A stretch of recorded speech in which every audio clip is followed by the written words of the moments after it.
আসসালামু আলাইকুম এভৰিৱান। আজি ৰাতিপুৱাৰ পৰা শুই উঠি পুৰা কামত লাগি গৈছোঁ, কাৰণ আজি ইফতাৰীৰ কাৰণে দাৱত দিছোঁ। তো সেইকাৰণে মানে পুৰা কামত পুৰা বিজি হৈ আছোঁ। এইপিনে বিৰিয়ানী বনাম বুলি আজি ভাবিছোঁ। এইপিনে পিঁয়াজ বেৰিষ্টা কৰি ল'লোঁ, তাৰপিছত চাউল তিয়াই থৈছোঁ ক্ষীৰৰ কাৰণে, তাৰপিছত দাইল পকৰি বনাবলৈ। এইপিনে পিঁয়াজ চিয়াজ কটা হৈ গ'ল, চিকেনখিনিও ধোৱা মেলা হৈ গ'ল।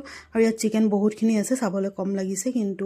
আৰু এইপিনে চানাও বনোৱা হৈ গ'ল। এইপিনে বিৰিয়ানী বনাবলৈ হেৰিখিনি বনাই আছোঁ, মানে চিকেনখিনি বনাবলৈ তৰকাৰীখিনি হৈ আছে। তাৰপিছত এইপিনে বিৰিয়ানীৰ কাৰণে চাউলখিনিও সিজোৱা মেলা হৈ গ'ল। আৰু এইপিনে মই এতিয়া দম পাতিম, আৰু এইপিনে ক্ষীৰো বনাই আছোঁ।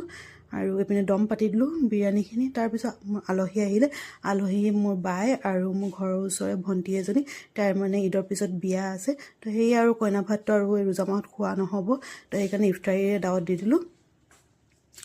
আৰু এইপিনে ধুনীয়াকৈ আমি এতিয়া প্লেটিং কৰি আছোঁ, কাৰণ মগৰিবৰ সময় হৈছে।